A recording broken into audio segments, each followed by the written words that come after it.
ഞങ്ങളും ക്രൂശിക്കപ്പെട്ട ക്രിസ്തുവിനെ പ്രസംഗിക്കുന്നു. ദൈവ തിരുനാമത്തിന് മഹത്വം ഉണ്ടാകട്ടെ. ദൈവത്തിന് സ്തോത്രം. പുറപ്പാട് പുസ്തകം 19-ാം അധ്യായം എടുക്കാം. 19-ാം അധ്യായത്തിൻ്റെ 24-ാം വാക്യം വായിക്കാം. യഹോവ അവനോട്, ഇറങ്ങിപ്പോക, നീ അഹരോനുമായി കയറി വരിക. എന്നാൽ പുരോഹിതന്മാരും ജനവും യഹോവ അവർക്ക് നാശം വരുത്താതിരിക്കേണ്ടതിന് അവന്റെ അടുക്കൽ കയറുവാൻ അതിർ കടക്കരുത്. അങ്ങനെ മോശെ ജനത്തിന്റെ അടുക്കൽ ഇറങ്ങിച്ചെന്ന് അവരോട് പറഞ്ഞു. 20-ാം അധ്യായം 20-ാം വാക്യം വായിക്കാം. മോശെ ജനത്തോട്, ഭയപ്പെടേണ്ട, നിങ്ങളെ പരീക്ഷിക്കേണ്ടതിനും നിങ്ങൾ പാപം ചെയ്യാതിരിപ്പാൻ അവങ്കലുള്ള ഭയം നിങ്ങൾക്ക് ഉണ്ടായിരിക്കേണ്ടതിനും അത്രേ ദൈവം വന്നിരിക്കുന്നത് എന്ന് പറഞ്ഞു. ദൈവത്തിന് സ്തോത്രം. ഭയപ്പെടേണ്ട, നിങ്ങളെ പരീക്ഷിക്കേണ്ടതിനും നിങ്ങൾ പാപം ചെയ്യാതിരിപ്പാൻ അവങ്കലുള്ള ഭയം നിങ്ങൾക്കുണ്ടായിരിക്കേണ്ടതിനും അത്രേ ദൈവം വന്നിരിക്കുന്നത് എന്ന് പറഞ്ഞു. ഭയപ്പെടേണ്ട. ദൈവം തുടരെ തരുന്ന ഒരു നിർദ്ദേശമാണ് ഭയപ്പെടേണ്ട എന്ന്. അതൊരാജ്ഞയുമാണ്, അതൊരനുമതിയുമാണ്. ദൈവം തരുന്ന അനുവാദമാണ് ഭയപ്പെടേണ്ട. ദൈവം തരുന്നൊരു നിയോഗമാണ് ഭയപ്പെടേണ്ട. ദൈവം തരുന്നൊരു കൽപ്പനയാണ് ഭയപ്പെടേണ്ട. ഭയപ്പെടേണ്ട. മുൻപ് നാം ചിന്തിച്ചു, ഭയപ്പെടേണ്ട, ഉറച്ചു നിൽപ്പീൻ, ഇന്ന് കണ്ട മിസ്രയീമ്യരെ ഇനി കാണുകയില്ല. ഇപ്പോൾ പറയുന്നു ഭയപ്പെടേണ്ട. മോശയോട് ദൈവം പറയുകയാണ്, ജനത്തോടും ദൈവം പറയുകയാണ് ഭയപ്പെടേണ്ട. എന്നും എക്കാലത്തും ദൈവം തരുന്ന നിർദ്ദേശം ഭയപ്പെടേണ്ട എന്നാണ്. ഇന്ന് മനുഷ്യജാതി മുഴുവൻ ഭയപ്പാടിലല്ലേ? ഒന്നല്ലെങ്കിൽ ഒന്ന്, പലതരത്തിലുള്ളതായ ഭയങ്ങൾ. ആയുസ്സിനെ ഭയമുള്ള ആളുകളുണ്ട്, മരണത്തെ ഭയമുള്ള ആളുകളുണ്ട്, രോഗത്തെ ഭയമുള്ള ആളുകളുണ്ട്, വലിയ പ്രശ്നങ്ങൾ, ഏതെങ്കിലും പൈസയുടെ പ്രയാസങ്ങളാകാം, ജോലിയുടെ പ്രശ്നങ്ങളാകാം, ജോലി സ്ഥലത്തെ ഉൾത്തിക്കലുകളാകാം, ഭയപ്പാടുകൾ. ജോലി സ്ഥലത്തുണ്ടാകുന്ന ഗ്രൂപ്പിസങ്ങളാകാം, അവിടെ ജോലി സ്ഥലത്തുണ്ടാകുന്ന തൊഴുത്തിൽ കുത്തുകളാകാം, പലതരത്തിലുള്ള ഭയപ്പാടുകൾ. അതീശ ശക്തിയെ ഭയപ്പെടുന്നതാകാം, ഒരുമിച്ച് ജോലി ചെയ്യുന്നവരെ ഭയപ്പെടുന്നതാകാം, ഭയപ്പാടുകൾ. പലതരത്തിലുള്ളതായ ഭയപ്പാടുകൾ. ഭർത്താവിനെ ഭയപ്പെടുന്ന ഭാര്യമാരുണ്ട്, പേടിച്ചവരുണ്ട് കഴിയുന്നവർ. ഭാര്യയെ ഭയപ്പെടുന്ന ഭർത്താക്കന്മാരുണ്ട്, മാതാപിതാക്കളെ ഭയപ്പെടുന്ന മക്കളുണ്ട്, അല്ല മക്കളെ ഭയപ്പെടുന്ന മാതാപിതാക്കളുണ്ട്, മക്കളോട് എന്തെങ്കിലും തറപ്പിച്ച് പറയാൻ ധൈര്യമില്ലാത്ത മാതാപിതാക്കളുണ്ട്. പേടിയാണ്. എന്തെങ്കിലും ഉപദ്രവിക്കുന്നുള്ള പേടിയല്ല, അതായിരിക്കണമെന്നില്ല. അങ്ങനെ പേടിയുണ്ടായിരിക്കാം. ഭയം ഇന്ന് മനുഷ്യനെ ഗ്രസിച്ചിരിക്കുന്നു, ഭയം മനുഷ്യനെ വിഴുങ്ങിയിരിക്കുന്നു, പലതരത്തിലുള്ള ഭയം. എന്നാൽ യേശുക്രിസ്തുവിൻ്റെ ജീവൻ്റെ വചനം വ്യക്തമായി പറയുന്നു ഭയപ്പെടേണ്ട എന്ന്. ഒരു കാര്യവും നാം ഭയപ്പെടേണ്ട. എന്താണ് കാരണം? ദൈവം നമ്മുടെ സങ്കേതവും ബലവുമാകുന്നു. കഷ്ടങ്ങളിൽ അവൻ ഏറ്റവും അടുത്ത തുണയായിരിക്കുന്നു. It's a very present help in the time of trouble. ഏറ്റവും അടുത്ത തുണ, തൊട്ടടുത്ത തുണയായി യേശുവുണ്ട്. തൊട്ടടുത്ത് സഹായിക്കാൻ യേശുവുണ്ട്. വിശ്വസിക്കുക. ഏത് ഭീകരമായ പ്രതിസന്ധിയുടെ മുമ്പിൽ നാം നട്ടം കറങ്ങുമ്പോഴും തൊട്ടടുത്ത് യേശുവുണ്ട് എന്ന് നിങ്ങൾ വിശ്വസിക്കുക. ഒരുപക്ഷെ ദൈവമക്കളെ ആരെയും കണ്ടില്ല എന്ന് വരാം, ദൈവപുരുഷന്മാരെ ആരെയും കണ്ടില്ല എന്ന് വരാം, ദൈവഭക്തന്മാരെ ആരെയും കണ്ടില്ലെന്ന് വരാം, പക്ഷേ യേശു ക്രിസ്തു അവിടെ ഉണ്ടായിരിക്കും. നിങ്ങൾ വിശ്വസിക്കൂ. ഭയപ്പെടേണ്ട. ഭയം മാറ്റുന്ന ക്രിസ്തു, ഭയം മാറ്റുന്ന ക്രിസ്തുവിൻ്റെ സന്നിധിയിലേക്ക് ഇപ്പോൾ നാം അടുത്ത് വന്നിരിക്കുകയാണ്. ഇപ്പോൾ നമ്മൾ കേട്ടുകൊണ്ടിരിക്കുമ്പോൾ നമ്മുടെ അരികിലേക്ക് യേശു വരികയാണ്. യേശു നമ്മുടെ ഭയം മാറ്റാനാണ് വന്നിരിക്കുന്നത്. യേശു വന്നിരിക്കുന്നത് നമ്മുടെ മനസ്സിൻ്റെ ആശങ്കകൾ അകറ്റാനാണ്. ആങ്സൈറ്റീസ് ആൻഡ് ഫിയേഴ്സ്, ഭയാശങ്കകൾ, അത് നമ്മുടെ ഹൃദയത്തെ അലട്ടിക്കൊണ്ടിരിക്കുന്നുണ്ട്. പലതരത്തിലുള്ളതായ ഉത്കണ്ഠകൾ ഇല്ലേ? പലരുടെയും ജീവിതം ഉത്കണ്ഠാകുലമല്ലേ, ആശങ്കാകുലമല്ലേ? ഇനി എന്ത് സംഭവിക്കുമാവോ, ഇനി എന്തൊക്കെയാണാവോ, അയ്യോ ഇനി എന്താണാവോ, മോനെ കോളേജിലോട്ട് വിട്ടു, അവിടെ ഹോസ്റ്റലിൽ വല്ല റാഗിങ് ഉണ്ടോ, എൻ്റെ ദൈവമേ മോൻ്റെ ഒരു കുഴപ്പമൊന്നും വരാതിരിക്കട്ടെ, അയ്യോ മോളെ കല്യാണം കഴിച്ച് വിടുന്നു, അവൾ പുതിയ വീട്ടിൽ ചെല്ലുമ്പോൾ എങ്ങനെയൊക്കെയാണാവോ, ഇതുവരെയും പരിചയമില്ലാത്ത ഒരുത്തിൻ്റെ കയ്യിലേക്ക് പിടിച്ചു കൊടുത്തു, അവൻ്റെ പെരുമാറ്റം എങ്ങനെയൊക്കെയാണാവോ, അവൻ വല്ല കോപിഷ്ഠനോ മറ്റോ ആയിരിക്കുമാവോ, മോളെ വല്ല ഉപദ്രവിക്കുമാവോ, അല്ല അമ്മായിയമ്മപ്പോരുണ്ടാകുമാവോ. ചെറിയ ചെറിയ കാര്യങ്ങളാണ് നമുക്ക് തോന്നുന്നത്, പക്ഷെ ചെറുതല്ല. ഒരു കുടുംബത്തെ സംബന്ധിച്ചിടത്തോളം അത് വലിയ കാര്യങ്ങളാണ്, വലിയ പ്രശ്നങ്ങളാണ്, വലിയ പ്രശ്നങ്ങൾ. എൻട്രൻസ് ടെസ്റ്റ് എഴുതിയിരിക്കുന്നു, എനിക്ക് പരീക്ഷ എനിക്ക് കിട്ടുമോ, എനിക്ക് അഡ്മിഷൻ കിട്ടാൻ എന്തൊക്കെ ഉണ്ട്, മാർക്ക് കിട്ടുമാവോ, എല്ലാവരും ജോലിക്ക് അപേക്ഷിച്ചിരിക്കുന്ന ജോലി കിട്ടുമാവോ? മനസ്സിലെ ആശങ്കകൾ, മനസ്സിലെ ഭയപ്പാടുകൾ, എന്തെല്ലാം ഭയപ്പാടുകൾ. നിങ്ങൾ ചിന്തിക്കൂ, നിങ്ങളുടെ ഭയപ്പാട് എന്താണ്? ഈ പറഞ്ഞതൊന്നും ആയിരിക്കണമെന്നില്ല. നിങ്ങളുടെ ഭയപ്പാട് ഇപ്പോൾ ഞാനീ ചിന്തിക്കുന്നതൊന്നായിരിക്കണമെന്നില്ല. ഏതെല്ലാം തരത്തിലുള്ള ഭയപ്പാടുകൾ. ഇരുട്ടിന് ഭയമുള്ള ആളുകളുണ്ട്, ഇരുട്ടിന് ഭയം. രാത്രിയാകുമ്പോൾ ഭയമുള്ള ആളുകളുണ്ട്, ഉറങ്ങാൻ ഭയമാകുന്ന ആളുകളുണ്ട്. കാരണം ഉറങ്ങുമ്പോൾ ആരാണ്ട് വന്ന് മൂക്കും വായും പൊത്തിപ്പിടിക്കുന്നു, എന്തു ചെയ്യും? ശ്വാസം കിട്ടുന്നില്ല. ഉറങ്ങുമ്പോൾ ആരാണ്ട് വന്ന് കിടക്കയിൽ നിന്ന് മേലോട്ടെടുത്ത് എറിയുന്നു, അയ്യോ എന്തു വേണ്ടു, പേടി. ഉച്ചത്തിൽ അലറി കരയുന്നു, പേടി. അല്ല, രാത്രി ഉറക്കത്തിൽ എഴുന്നേറ്റ് നടക്കുന്നു, അറിയില്ല, ഈ നടക്കുന്നയാൾ അറിയുന്നില്ല. എഴുന്നേറ്റ് കിടക്കയിൽ നിന്ന് എഴുന്നേറ്റു, വാതിൽ തുറന്നു, പുറത്ത് കിടന്നു, മുറ്റത്ത് കൂടിയോ അല്ല പറമ്പിൽ കൂടിയോ നടന്നു, രാത്രി നടന്നു, തിരിച്ചു വന്നു, വാതിലടച്ചു, കുറ്റിയിട്ടു, അത് തീർ കിടന്നു. അങ്ങനെ സംഭവം നടന്നതായിട്ട് അറിയുന്നേയില്ല. പലതരത്തിലുള്ളതായ വൈകൃതങ്ങൾ ജീവിതത്തിലുണ്ട്, പലതരത്തിലുള്ളതായ വൈകല്യങ്ങൾ ജീവിതത്തിലുണ്ട്. ഇതെല്ലാം വന്നു ചേരുന്നത് ഭയപ്പാടിലാണ്. ഭയപ്പാട് പറയുന്നു, ഭയപ്പെടേണ്ട. ഇവിടെ എന്താണ് പറയുന്നത്? ഒന്നുകൂടെ വായിക്കാം. 20-ാം അധ്യായം 20-ാം വാക്യം. മോശെ ജനത്തോട്, ഭയപ്പെടേണ്ട, നിങ്ങളെ പരീക്ഷിക്കേണ്ടതിനും നിങ്ങൾ പാപം ചെയ്യാതിരിപ്പാൻ അവങ്കലുള്ള ഭയം നിങ്ങൾക്ക് ഉണ്ടായിരിക്കേണ്ടതിനും അത്രേ ദൈവം വന്നിരിക്കുന്നത് എന്ന് പറഞ്ഞു. ഇസ്രായേൽ ജനം മരുഭൂമിയിൽ കൂടി പോവുകയായിരുന്നു. മിസ്രയീമിൽ നിന്ന് പുറപ്പെട്ടു, ചെങ്കടൽ കടന്നു, മരുഭൂമിയിൽ പ്രവേശിച്ചു, മരുഭൂമിയിൽ കൂടി യാത്ര ചെയ്യുകയായിരുന്നു. അങ്ങനെ അവർ രഫീദീമിൽ പാളയം ഇറങ്ങി. അവർ പിന്നെയും മുന്നോട്ട് പോയി. അവർ സീനായ് മലയുടെ അടിവാരത്തിലെത്തി. സീനായ് മലയുടെ അടിവാരത്തിലെത്തിയപ്പോൾ ദൈവം മോശയോട് പറഞ്ഞു, നീ കയറി വരിക, നീ ഇങ്ങോട്ട് കയറി വരിക. അതാണ് 19-ാം അധ്യായത്തിൽ അവസാനം വായിച്ചത്, 24-ം വാക്യം. യഹോവ അവനോട്, ഇറങ്ങിപ്പോക, നീ അഹരോനുമായി കയറി വരിക. നീ ഇറങ്ങിപ്പോക, നീ കയറി വരിക. ഇറങ്ങിപ്പോക, കയറി വരിക.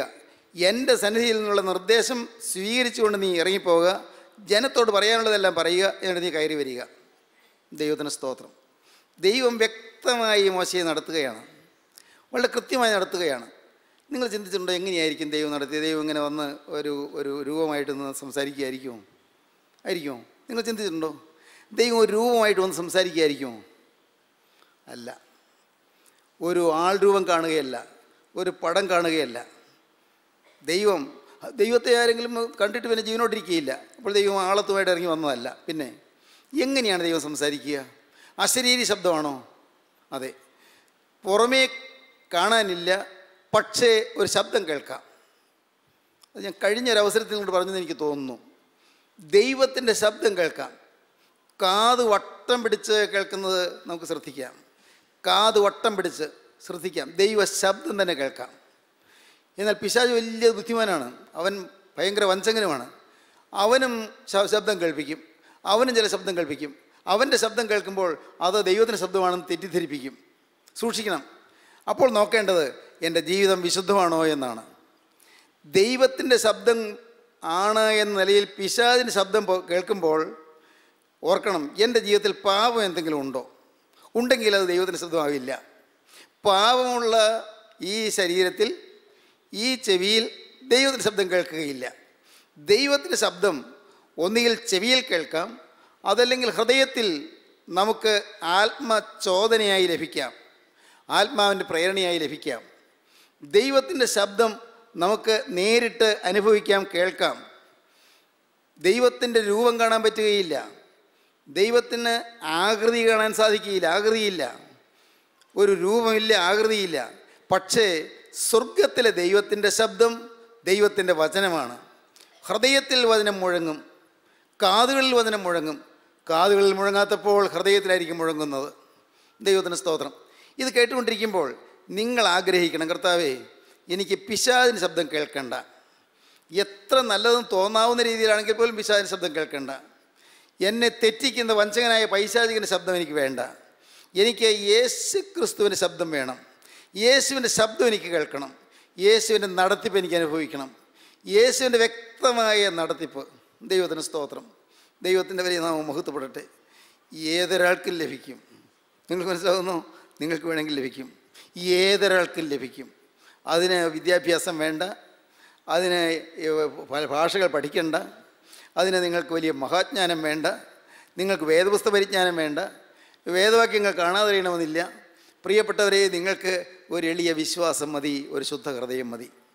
എളിയ വിശ്വാസം, ശുദ്ധ ഹൃദയം, ഒരു നല്ല മനസാക്ഷി മതി. വേറൊന്നും വേണ്ട. വേറെ ലാക്കില്ലാതെ, വേറെ യാതൊരു സ്ഥാപിത താല്പര്യമില്ലാതെ യേശുക്രിസ്തുവിൻ്റെ മഹത്വത്തിന് വേണ്ടി ഈ ആയുസ് അടിയറ വെച്ചിരിക്കുന്നുള്ളതായൊരു ഉറപ്പ് അത് നിങ്ങൾക്ക് വേണം, നിർബന്ധമാണ്. യേശുക്രിസ്തുവിൻ്റെ മഹത്വത്തിന് വേണ്ടി ഈ ആയുസ് അടിയറ വെച്ചിരിക്കുന്നു, ഒരിക്കലായിട്ട് യേശുക്രിസ്തുവിന് കൈമാറിയിരിക്കുന്നു, ഈ ഉറപ്പ് വേണം, നിർബന്ധമായിട്ടും വേണം. ഈ ആയുസ്, എൻ്റെ ഈ ശരീരവും എൻ്റെ ഈ മനസ്സും എൻ്റെ ഈ ആത്മാവും, അല്ലെങ്കിൽ എൻ്റെ ഈ ദേഹവും എൻ്റെ ദേഹിയും എൻ്റെ ആത്മാവും എന്നേക്കുമായി യേശുക്രിസ്തുവിന് കൈമാറിയിരിക്കുന്നു. യേശുക്രിസ്തുവിന് പകരമായി തന്ന വില യേശുക്രിസ്തുവിൻ്റെ രക്തമാണ്. യേശുക്രിസ്തുവിൻ്റെ രക്തം കൊടുത്ത് വിലയ്ക്ക് വാങ്ങിയിരിക്കുന്നു. യേശുക്രിസ്തു എന്നെ രക്തം കൊടുത്ത് വിലയ്ക്ക് വാങ്ങിയിരിക്കുന്നു. പിശാചിന് ഇഷ്ടം പോലെ എന്തും ചെയ്യാൻ യേശു തന്നെ വിട്ടുകൊടുത്തു. എന്നെ വീണ്ടെടുക്കുവാൻ വേണ്ടി, എന്നെ രക്ഷിക്കാൻ വേണ്ടി യേശുക്രിസ്തുവിൻ്റെ ശരീരം പിശാചിന് ഇഷ്ടം പോലെ ചെയ്യുവാൻ വിട്ടുകൊടുത്തു. അങ്ങനെ യേശുവിനെ ക്രൂശിലേറ്റി. ദൈവത്തിന് സ്തോത്രം. യേശുവിനെ കുരിശിലേറ്റാൻ യേശു സ്വയം വിട്ടുകൊടുത്തു. എന്തിന്? ആ രക്തം കൊടുത്ത് എന്നെ വിലയ്ക്ക് വാങ്ങാൻ, സ്വന്തം ജീവരക്തം ഊറ്റി എന്നെ വിലയ്ക്ക് വാങ്ങാൻ ഞാൻ യേശുവിനായി എന്നെ അടിയറ വച്ചിരിക്കുന്നു. ഈ ഒരു ഉറപ്പ് നിങ്ങൾക്കുണ്ടെങ്കിൽ, ഈ ഒരു ദൃഢമായ ബോധ്യം നിങ്ങൾക്കുണ്ടെങ്കിൽ, നിങ്ങൾ തീർച്ചയായും നിങ്ങൾക്ക് ദൈവത്തിൻ്റെ നടത്തിപ്പ് നിങ്ങൾക്ക് ലഭിക്കും. ദൈവം നിങ്ങൾ നടത്തും. അഥവാ ഏതെങ്കിലും ഒരു കാര്യത്തിൽ പാളിച്ച വന്നാലും ദൈവം തിരുത്തി നിങ്ങളെ കൊണ്ടുപോകും. ദൈവത്തിന് സ്തോത്രം. ഒരുപക്ഷേ മുന്നോട്ട് നടന്നു പോകുമ്പോൾ തെന്നി വീഴാൻ തുടങ്ങിയാൽ യേശു ചാടിപ്പിടിക്കും. മോളെ, നീ വീഴണ്ട, ഞാൻ നിന്നെ പിടിച്ചിട്ടുണ്ട്. മോനെ, നീ വീഴണ്ട, ഞാൻ നിന്നെ പിടിച്ചിട്ടുണ്ട്. നീ വീഴാൻ തുടങ്ങുമ്പോൾ യേശു ചാടിപ്പിടിക്കും. ദൈവത്തിന് സ്തോത്രം. അല്ല, നീ ശരിയായ പാതയിൽ കൂടി പോവുകയാണ്, ഇടയ്ക്ക് ഒരു പക്ഷേ വഴി തെറ്റി ഒരു അടുക്കലുള്ള നേരെ അടുത്തുള്ളൊരു പാതയിലേക്ക് മാറിപ്പോയാൽ യേശു തന്നെ പിടിച്ചു കൊണ്ടുവന്ന് നേർപ്പാതയിൽ പിന്നെയും കൊണ്ടുവന്ന് നിർത്തും. ദൈവത്തിന് സ്തോത്രം. ഇത് നിങ്ങൾക്ക് വിശ്വസിക്കാൻ പ്രിയപ്പെട്ടവരെ. സത്യമായ ഒരു ദൈവം ജീവിക്കുന്നു. ആ ദൈവത്തിൻ്റെ ആത്മാവ് നമ്മെ കാണുന്നു. ദൈവത്തിൻ്റെ ആത്മാവ് നമ്മെ നടത്തുന്നു. നമ്മെ നയിക്കാനൊരു ദൈവമുണ്ട്, നമ്മെ നടത്താനൊരു ദൈവമുണ്ട്. നമുക്ക് വേണ്ടി ജീവൻ വെടിഞ്ഞ രക്ഷകൻ, നമുക്ക് വേണ്ടി കുരിശിൽ രക്തം ചിന്തിയ രക്ഷകൻ നമ്മെ നടത്തും. നിങ്ങൾ വിശ്വസിക്കുക. നിങ്ങൾ വിശ്വാസത്തോടെ കർത്താവെങ്കിൽ നിങ്ങൾ ആശ്രയിക്കുക. അവൻ്റെ മാറിൽ നിങ്ങൾ ചാരിക്കൊള്ളുക. അവൻ്റെ പാദത്തിൽ നിങ്ങൾ വീണുകൊള്ളുക. കർത്താവേ, രക്ഷിക്കണമേ, കർത്താവേ എന്നെ പിടിച്ചുകൊള്ളണമേ, വീഴാതെ കാത്തുകൊള്ളണമേ നിങ്ങൾ പ്രാർത്ഥിച്ചാൽ മാത്രം മതി. യേശുക്രിസ്തുവിൻ്റെ കാര്യം നിങ്ങൾ നടത്തുന്നത് നിങ്ങൾക്ക് അനുഭവിക്കാം. ദൈവത്തിന് സ്തോത്രം. മോശയോട് ദൈവം പറഞ്ഞു, ഞാൻ ഈ ജനത്തിന് ഞാൻ ചില കൽപ്പനകൾ കൊടുക്കാൻ പോവുകയാണ്, അവർക്കുള്ള ചില പ്രമാണങ്ങൾ കൊടുക്കാൻ പോവുകയാണ്. നിന്നെ ഞാനത് പരിവേൽപ്പിക്കാൻ പോവുകയാണ്. നീ അത് വിശ്വസ്തനായി നിന്ന് ജനത്തിന് കൊടുക്കണം. മോശ ഈ കൽപ്പനകൾ, ദൈവം കൊടുക്കാൻ തുടങ്ങുന്ന കൽപ്പനകൾ, അതിനെക്കുറിച്ച് മോശ അത് എങ്ങനെയാണ് കിട്ടാൻ പോകുന്നത് മോശ അറിയാതെ നിന്നു. ദൈവം പറഞ്ഞു, ഒരു കാര്യം ചെയ്യണം, ഞാൻ നിനക്ക് ചില കാര്യങ്ങൾ തരാൻ പോകുന്നത് അത് ഗൗരവമേറിയ കൽപ്പനകളാണ്, ന്യായപ്രമാണ കൽപ്പനകളാണ്.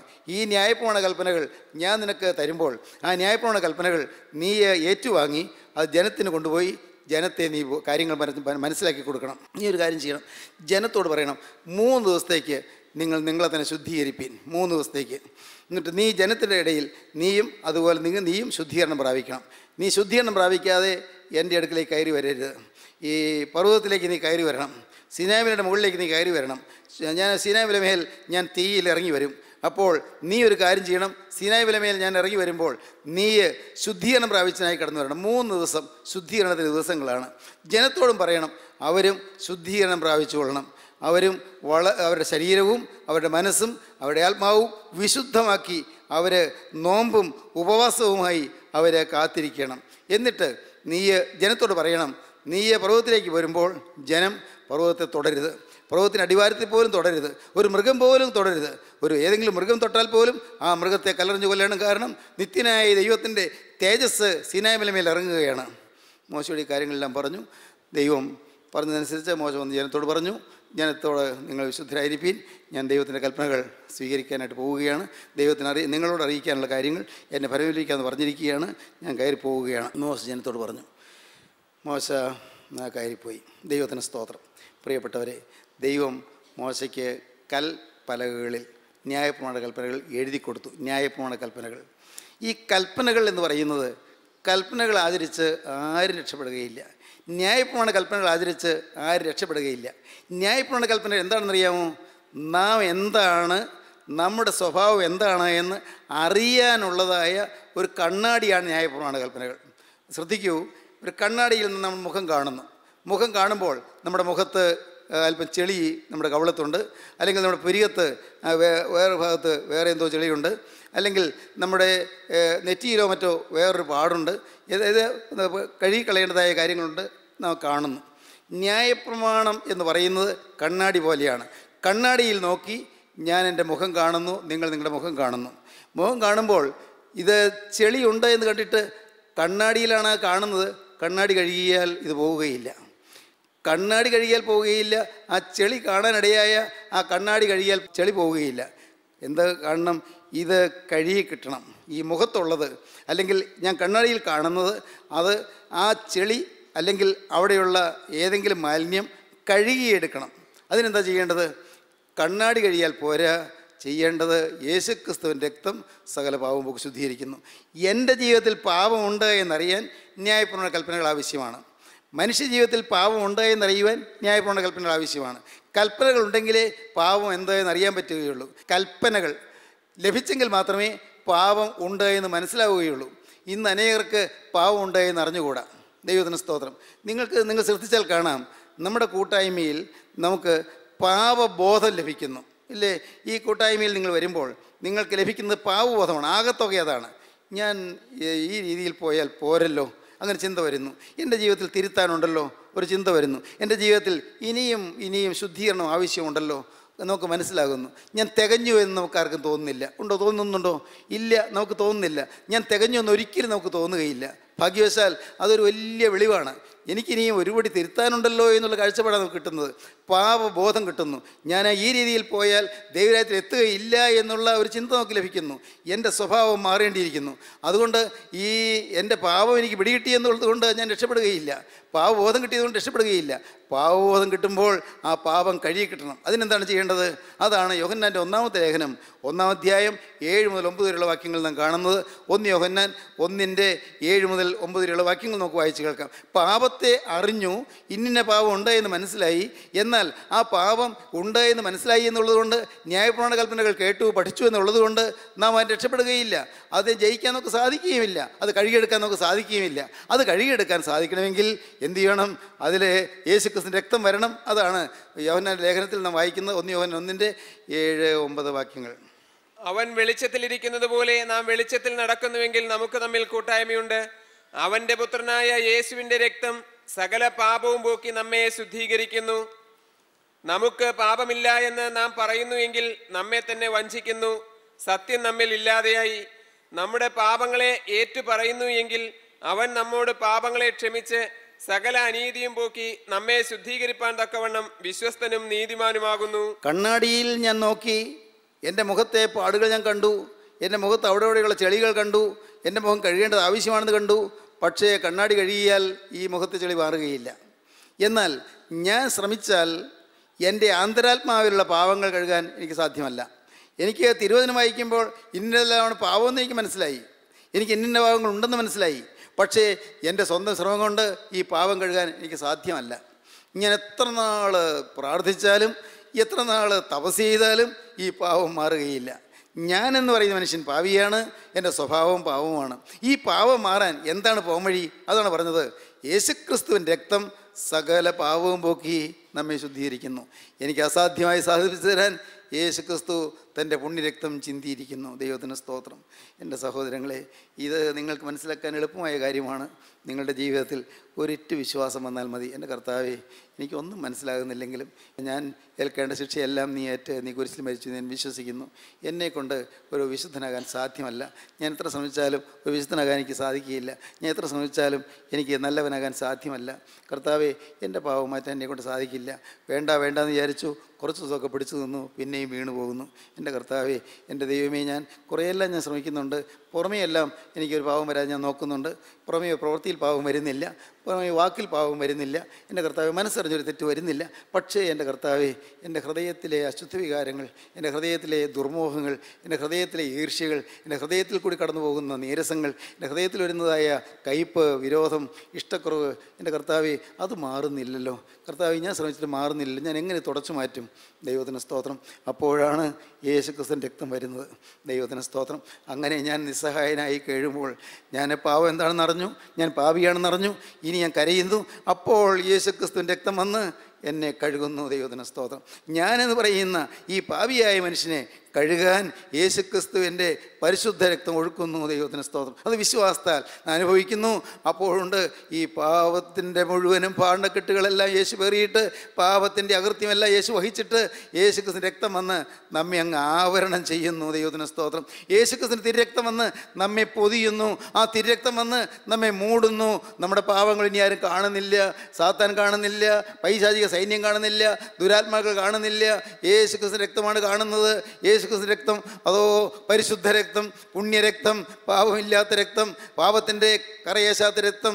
ദൈവത്തിന് സ്തോത്രം. ആ രക്തമാണ് പിശാച് കാണുന്നത്. ആ രക്തം കാണുന്നതുകൊണ്ട് പിശാച് ഓടി അകലുന്നു. അങ്ങനെ വിശ്വാസി രക്ഷയിൽ മുന്നോട്ട് വളർന്നു പോകുന്നു. ഹല്ലേലൂയ. ദൈവത്തിന് സ്തോത്രം. നിങ്ങൾക്ക് മനസ്സിലാകുന്നുണ്ടോ പ്രിയപ്പെട്ടവരെ? എന്ത് രസമാണിതല്ലേ, എന്ത് സുഖമാണ്. ആത്മീയ ജീവിതം എന്ത് മനോഹരമാണ്. യേശുക്രിസ്തുവിൻ്റെ തിരുരക്തത്താലുള്ള കഴുകൽ. ദൈവത്തിന് സ്തോത്രം. ജനം അമ്പരപ്പിലായി. മോശ 40 രാവും 40 പകലും കഴിഞ്ഞ് മോശ അതോടെ ഇറങ്ങി വന്നു. ദൈവത്തിന് സ്തോത്രം. മോശയുടെ മുഖത്തേക്ക് നോക്കാൻ വയ്യ. മോശയുടെ മുഖം അങ്ങ് പ്രകാശിക്കുന്നു, ദേഹമാസകലം ജ്വലിക്കുന്നു. ദൈവത്തിന് സ്തോത്രം. ജനം പേടിക്കുന്നു. അയ്യോ, ഈ ദൈവം ഭയങ്കരനാണ്, ഈ തീയായി എഴുന്നള്ളി വരുന്ന ദൈവം ഭയങ്കരനാണ്, ദൈവത്തിൻ്റെ ശബ്ദം ഭയങ്കരമാണ്. അയ്യോ, ഇടിമുഴങ്ങുന്ന ശബ്ദം, ഒരു മൃഗമെങ്കിലും പ്രതം തൊട്ടാൽ അതിനെ കല്ലെറിഞ്ഞ് കൊല്ലണമെന്നുള്ള കൽപ്പന. അയ്യോ, ഞങ്ങൾക്ക് വഹിച്ചുകൂടാ. ഇത്രയും ഭയങ്കരനായ ദൈവത്തെ എങ്ങനെ സേവിക്കും? ഈ ദൈവത്തിൻ്റെ കൂടെ എങ്ങനെ നടക്കും? ജനം അമ്പരപ്പിലായി. നമ്മിൽ പലരും അങ്ങനെയാണ്. അയ്യോ, ഇങ്ങനെയൊക്കെയാണെങ്കിൽ ആരെ കൊണ്ട് സാധിക്കും? എന്തൊരു ഇങ്ങനെ വിശുദ്ധ ജീവിതം സാധിക്കുമോ? ആരെ കൊണ്ട് സാധിക്കും? നമ്മിൽ പലരും അമ്പരപ്പിലാണ്. ജനം അങ്ങനെ അന്ന് പറഞ്ഞത്. ഇസ്രായേൽ ജനം അത് തന്നെ പറഞ്ഞത്. അയ്യോ, ഈ ദൈവം എത്ര ഭയങ്കരൻ, വയ്യ. അവർ വിറച്ചുകൊണ്ട് നിന്നു, അവരെ ഭയപ്പെട്ടുകൊണ്ട് നിന്നു. ദൈവത്തിന് സ്തോത്രം. അവർ നോക്കുമ്പോഴുണ്ട് യഹോവ തീയിൽ സീനായി പർവ്വതത്തിൽ ഇറങ്ങുന്നു. 19-18 വാക്യം. യഹോവ തീയിൽ സീനായി പർവ്വതത്തിൽ ഇറങ്ങുകയാൽ അത് മുഴുവനും പുക കൊണ്ട് മൂടി. പർവ്വതം മുഴുവനും പുക കൊണ്ട് മൂടി. അവർ നോക്കി, പർവ്വതം മുഴുവൻ പുക കൊണ്ട് മൂടി. അതിന്റെ പുക തീച്ചുളയിലെ പുക പോലെ പൊങ്ങി. പുക തീച്ചുളയിലെ പുക പോലെ പൊങ്ങി. പർവ്വതമൊക്കെയും ഏറ്റവും കുലുങ്ങി. പർവ്വതം മുഴുവൻ കുലുങ്ങുന്നു. കാഹളധ്വനി ദീർഘമായി ഉറച്ചുറച്ചു വന്നപ്പോൾ ഭയങ്കരമായ കാഹളധ്വനി ഇങ്ങനെ മുഴങ്ങി വരുന്നു. ദൈവം ഉച്ചത്തിൽ അവനോട് ഉത്തരമരളി. ദൈവം ഉച്ചത്തിൽ അവനോട് ഉത്തരമരളി. ഇടിമുഴക്കത്തിൽ ദൈവം അരുളി ചെയ്തു. ഇടിമുഴക്കം കേൾക്കുന്നു, പർവ്വതം തീ കാളി കത്തുന്നു. ഭയങ്കരമായ സംഭവങ്ങൾ. ദൈവത്തിന് സ്തോത്രം. ജനം അമ്പരപ്പിലായി. അയ്യോ, ഈ ദൈവം ഭയങ്കരൻ, എങ്ങനെ ദൈവത്തോട് അടുക്കും? അവരമ്പരപ്പിലായി. ദൈവത്തിന് സ്തോത്രം. ഇന്ന് അനേകം വിശ്വാസികളും വിശ്വാസ ജീവിതം നയിക്കണമെന്ന് ആഗ്രഹിക്കുന്നവർ ഇന്ന് പരിഭ്രാന്തിയിലാണ്. സാധിക്കുന്നില്ല. ഞാൻ അങ്ങ് എത്തുമോ? ഞാൻ സ്വർഗ്ഗത്തിലെത്തുമോ? അയ്യോ, എനിക്ക് അവിടെ ചെല്ലാൻ സാധിക്കുമോ? ഈ ദൈവത്തോട് ഞാൻ അടുക്കാൻ പറ്റുമോ? ഈ ദൈവത്തിന് എനിക്ക് ചെല്ലാൻ പറ്റുമോ? പലരും ഭയപ്പാടിലാണ്. ദൈവത്തിന് സ്തോത്രം. എന്നാൽ ദൈവത്തിൻ്റെ വലിയ നാമം മഹത്വപ്പെടട്ടെ. എൻ്റെ സഹോദരങ്ങളെ, ദൈവം പറഞ്ഞു ഭയപ്പെടേണ്ട. ദൈവം പറയുകയാണ് ഭയപ്പെടേണ്ട, ഇതൊക്കെ ഉണ്ട്, നിങ്ങൾ പേടിക്കേണ്ട. 20-ാം അധ്യായം 20-ാം വാക്യം വായിക്കാം. മോശെ ജനത്തോട്, ഭയപ്പെടേണ്ട, നിങ്ങളെ പരീക്ഷിക്കേണ്ടതിനും നിങ്ങൾ പാപം ചെയ്യാതിരിപ്പാൻ അവങ്കലുള്ള ഭയം നിങ്ങൾക്ക് ഉണ്ടായിരിക്കേണ്ടതിനും അത്രേ ദൈവം വന്നിരിക്കുന്നത് എന്ന് പറഞ്ഞു. സ്തോത്രം. നിങ്ങൾ പാപം ചെയ്യാതിരിക്കാൻ നിങ്ങൾക്ക് ദൈവഭയം ഉണ്ടാകണം. അതുമാത്രമേ ദൈവം ആഗ്രഹിക്കുന്നുള്ളൂ. ഒരു ദൈവം ജീവിക്കുന്നതെന്ന് ഒരു ദൈവഭയം. വിത്ത് ഓവ് ആൻഡ് റെവറൻസ് നിങ്ങൾ എൻ്റെ അടുക്കൽ വരണം. ഭയത്തോടും വിറയലോടും നിങ്ങൾ എൻ്റെ അടുക്കൽ വരണം. മതി. ദൈവത്തിന് സ്തോത്രം. അങ്ങനെ നിങ്ങൾക്ക് ആ ഒരു ബോധ്യം നിങ്ങൾ കിട്ടുമ്പോൾ ദൈവസ്നേഹം വന്ന് നിങ്ങളെ പൊതിയും. പ്രിയപ്പെട്ടവരെ, ഇതാണ് ഞാൻ ആദ്യം പറഞ്ഞത്. ദൈവസ്നേഹം വന്ന് നിങ്ങളെ പൊതിയും. അപ്പോൾ നിങ്ങൾ സുരക്ഷിതരായിരിക്കും. നിങ്ങളുടെ പാപങ്ങളെല്ലാം മാഞ്ഞു പോകും. നിങ്ങളെ ആർക്കും തൊടാൻ സാധിക്കാതെ വരും. ഒരു ശക്തിക്ക് തൊടാൻ സാധിക്കുകയില്ല. ദൈവത്തിൻ്റെ വചനം ദൈവം നിങ്ങളെ സംരക്ഷിച്ചു കൊണ്ടിരിക്കും. നിങ്ങൾക്ക് എപ്പോഴും ഒരു വിനയം കിട്ടിക്കൊണ്ടിരിക്കും, എപ്പോഴും എളിമ കിട്ടിക്കൊണ്ടിരിക്കും. യേശുവിൻ്റെ സ്വഭാവം നിങ്ങൾ കിട്ടിക്കൊണ്ടിരിക്കും. നിങ്ങൾ ഹൃദയം ശുദ്ധമായിക്കൊണ്ടിരിക്കും. ഈ ഹൃദയം ശുദ്ധമായി തനി തങ്കമായി തീരും. അത് കട്ടിക്കൂരിട്ട് പിടിച്ചതായ ഹൃദയം സത്യവെളിച്ചമായി ശോഭിക്കാൻ തുടങ്ങും. ദൈവത്തിന് സ്തോത്രം. മാത്രവുമല്ല പ്രിയപ്പെട്ടവരെ, കരിക്കട്ടയായ ഈ ഹൃദയം തീക്കനലായി പയ്യെ പയ്യെ ചൂട് പിടിച്ച് അത് തീയായി തീക്കനലായി മാറും. തീക്കനലായി മാറുമ്പോഴുണ്ട് അതിൽ ചൂട് പ്രസരിക്കും. അടുത്ത് ചെല്ലുന്നവർക്കെല്ലാം ചൂട് കിട്ടും. ദൈവത്തിന് സ്തോത്രം. അടുത്ത് വരുന്നവർക്കെല്ലാം ചൂട് കിട്ടും. മാത്രമല്ല അടുത്ത് വരുന്ന ഉറുമ്പുകളെല്ലാം കത്തിച്ചു മാറ്റും. ദൈവത്തിന് സ്തോത്രം. യേശു ക്രിസ്തുവിൻ്റെ ചൂട് നിങ്ങളിലേക്ക് പകരും. ഇന്ന് ഇത് കേട്ടുകൊണ്ടിരിക്കുമ്പോൾ എൻ്റെ ബഹുമാന്യ സഹോദരങ്ങളെ, യേശുവിൻ്റെ ചൂട് നിങ്ങളിലേക്ക് പകരാൻ നിങ്ങൾക്ക് ആഗ്രഹമുണ്ടോ? യേശുവിൻ്റെ തീജ്വാലയുടെ ചൂട് കിട്ടാൻ നിങ്ങൾക്ക് ആഗ്രഹമുണ്ടോ? യേശു ജീവിക്കുന്നു. യേശു നിങ്ങളെ സ്നേഹിക്കുന്നു. യേശു നിങ്ങളെ കരുതുന്നു. യേശു ഭീകരനല്ല. യേശു ഭയങ്കരനല്ല. ദൈവം ക്രൂരനല്ല. ദൈവം കഠിനനല്ല. ദൈവം സ്നേഹമാണ്. ഗോകുൽത്തായിലെ മരക്കുരിശിൽ വരിക്കത്തക്കവണ്ണം തന്നെ താഴ്ത്തുന്ന ആ സ്വർഗീയ സ്നേഹം ഇപ്പോൾ നിങ്ങളെ തലോടുവാൻ കരനീട്ടുന്നു. നിങ്ങൾ പറയൂ, കർത്താവേ എന്നെ തൊടണമേ, കർത്താവേ എന്നെ ശുദ്ധീകരിക്കണമേ, യേശുവേ ആ ചൂടിനിലേക്ക് പകരണമേ. സ്വർഗരാജ്യത്തിലെ രാജാധിരാജൻ്റെ ചൂട്, സ്വർഗീയ നക്ഷത്രത്തിൻ്റെ ചൂട്, സ്വർഗീയ രാജാധിരാജാവിൻ്റെ ചൂട്, സ്വർഗീയ യെരൂശലേമിൽ വാഴുന്ന നിത്യതേജോവനായ യേശുക്രിസ്തുവിൻ്റെ ചൂട് ഇപ്പോൾ എന്നിലേക്ക് പകരണമേ. പരിശുദ്ധാത്മാവിൻ്റെ തീയുടെ ചൂട് എന്നിലേക്ക് ഒഴുകണമേ. എന്നെ ശുദ്ധീകരിക്കണമേ. നമുക്ക് പ്രാർത്ഥിക്കാം, നമുക്ക് സമർപ്പിക്കാം. കരുണയുള്ള കർത്താവേ, ഈ സമയത്തിനായി സ്തോത്രം. നിൻ്റെ മക്കളെ തൊട്ടതിനായി സ്തോത്രം. സ്വർഗീയ ചൂട് പകരുന്നതിനായി സ്തോത്രം. സ്വർഗീയ അഗ്നി പകരുന്നതിനായി സ്തോത്രം. സ്വർഗീയ അഗ്നി ഞങ്ങളെ കുളിർപ്പിക്കുന്നതിനായി സ്തോത്രം. മഹത്വം ദൈവത്തിനെടുക്കണമേ, യേശുവിൻ നാമത്തിൽ തന്നെ. ആമീൻ. ഹല്ലേലൂയ.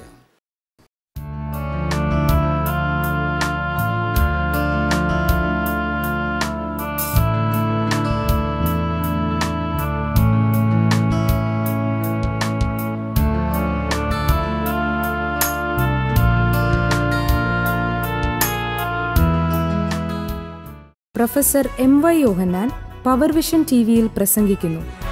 എല്ലാ ദിവസവും രാവിലെ 5:30, ഉച്ചയ്ക്ക് 1:30, രാത്രി 8:30.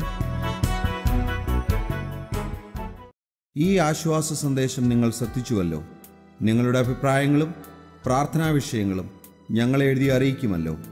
ഞങ്ങളുടെ വിലാസം: professor M.Y. Yohannan, post box number 17, Kolenchery 682311. Phone 9142303096.